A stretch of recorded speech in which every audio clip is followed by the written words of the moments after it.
तो ब्रह्मा जी ने दूसरे स्वरूप में प्रकट होकर के अपने मूल रूप से भी बड़ा काम ब्रह्मा जी ने किया। और इसी श्रृंखला में हम कहें ज्यायान भवति जायमाना के क्रम में, तो वही महर्षि वाल्मीकि भक्तमाल ग्रंथ के अनुसार कलि कुटिल जीव निस्तार हित वाल्मीकि तुलसी भयो।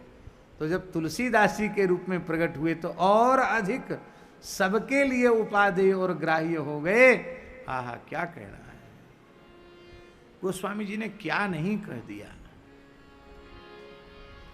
आपकी बात आप जाने, गुरुजनों के चरणों में बैठकर दो चार अक्षर पढ़ने का, सुनने का जो सौभाग्य मिला, दास तो बार बार भीतर से यह निश्चय करता है कि संभवतः इस युग में गोस्वामी तुलसीदास जी के जैसा महापंडित न भूतो न भविष्यति। अगाध ज्ञान है गोस्वामी जी का, अगाध ज्ञान है। हमको अयोध्या के संतों ने कहा था कि आप कभी विनय पत्रिका पर प्रवचन करें। एक बार 10 दिन का प्रवचन विनय पत्रिका पर राजकोट में किया था सबसे पहले। तो उसमें केवल विशेष रूप में नाम महिमा ही कही गई थी। तो अयोध्या में पूज्य श्री हर्षण कुंज वाले महाराज जी के कृपा पात्र हैं, बड़े सरकार हर्षण कुंज सरकार के श्री मथुरा दास जी। तो उन्होंने कहा, बड़ा स्नेह करते हैं, सरकार की निजी सेवा में भी बहुत लंबे समय तक रहे, बहुत अच्छे महात्मा हैं। तो उन्होंने कहा, भैया 10 दिन वाली कैसेट सुन के तृप्ति नहीं होती, हम लोग कहीं आते जाते नहीं हैं, यहीं पड़े रहते हैं। अब जब आपकी इच्छा हो तब करना, पर एक एक विनय पत्रिका जी के पद से, पहले पद से लेकर अंतिम पद तक आप अपनी वाणी में प्रवचन करना। और भी कुछ संतों ने कहा था। तो हम सोचते थे स्वामी जी कि विनय पत्रिका तो पद हैं, एक एक पद गाएंगे, उसका एक दिन में व्याख्यान हो जाएगा और बहुत जल्दी 2-3 महीने में पूरा हो जाएगा। ऐसा हमारे मन में था कि बढ़िया से भी करेंगे। तो अब कोरोना काल चल रहा है, लॉकडाउन हो गया है, आने जाने का बंद हो गया। बहुत अच्छा है, अब यहीं बैठकर सत्संग करेंगे। महाराज जी क्रमशः करने में 15 महीना लगे। कितने महीना लगे? और इसी सूर्य शाम में आकर विनय पत्रिका पूरी हुई। तो क्या हम अपने मन में ये सोच लें कि 15 महीने के व्याख्यान में विनय पत्रिका का सांगोपांग व्याख्यान हो गया, ऐसा यदि हम समझते हैं तो हमसे बड़ा जड़मती मूर्ख इस संसार में कोई दूसरा नहीं। हम तो गोस्वामी जी के भाव के एक अंश की भी चर्चा नहीं कर सके। इतना अगाध गांभीर्य है गोस्वामी जी की वाणी में, अद्भुत है। किसी भी पक्ष से देख लें। धर्म संघ वाले गुरु जी एक बात कहते थे, वो कहते थे एक बार धर्म सम्राट स्वामी कृपात्री जी महाराज ने कहा था कि संतों के प्रति मेरी अगाध श्रद्धा है, पर भक्ति काल में अनेक संत हुए और उन्होंने अपनी अपनी वाणियाँ भी प्रकट की, पर सभी वाणियाँ हमारे गले के नीचे नहीं उतरती हैं। सभी संतों की वाणियाँ हमारे गले के नीचे नहीं उतरती हैं।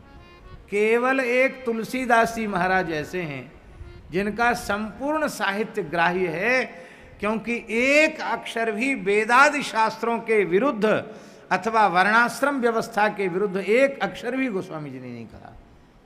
इसलिए बोले संपूर्ण वेदों के, शास्त्रों के, पुराणों के परम परम निगूढ़ तात्पर्य को भाषा में अभिव्यक्त करने की सामर्थ्य गोस्वामी तुलसीदास जी।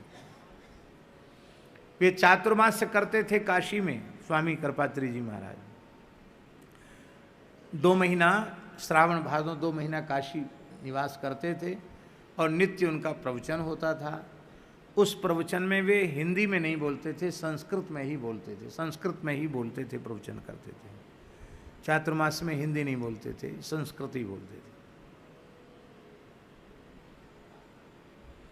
तो अपने प्रवचन में, प्रवचन तो उनका संस्कृत में होता और कैसी प्रज्ञा, कैसी वक्तृता उनमें थी, वो तो जिन लोगों ने उनको देखा है या सुना है वे ही अनुभव कर सकते हैं, पर वे अपने गंभीर वक्तव्य के मध्य में बीच बीच में बड़े प्रेम से मानस जी की चौपाई गा देते थे, अथवा विनय पत्रिका का कोई अंश कह दिया करते थे।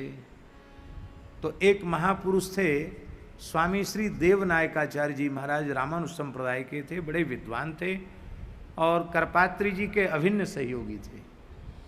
तो श्री देवनायकाचार्य जी महाराज ने एकांत में स्वामी जी से कहा कि स्वामी जी, काशी में पंडितों के बीच में एक चर्चा चल रही है कि स्वामी जी नियम लेते 2 महीना में हिंदी नहीं बोलेंगे तो चौपाई क्यों बोलते हैं। अब उनसे पूछने की हिम्मत तो किसी की नहीं है, आप पूछिए। तो मैं ढिठाई तो कर रहा हूं पर आपसे पूछ रहा हूं, आप चौपाई क्यों बोलते हैं। हमने सुना है धर्म संघ वाले गुरु जी के मुखारविंद से कि स्वामी जी के नेत्र सजल हो आए और उन्होंने संस्कृत में ही देवनायकाचार्य जी को कहा कि भाषा ग्रंथ होने पर भी मैं गोस्वामी तुलसीदास जी की प्रत्येक पंक्ति को वेद की ऋचाओं के समान आदर देता हूं।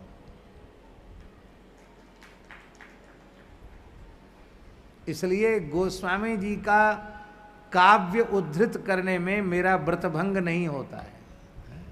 कितनी अद्भुत बात है। तो वाल्मीकि तुलसी भयो तो और अधिक वो उपयोगी हो गए, और वाल्मीकि ही श्रीमद् रामचरितमानस के रूप में प्रकट हो गया तो जन जन का हार हो गया, सबका पाथेय हो गया। और रामचरितमानस न होता तो हम साधु तो करते क्या हैं।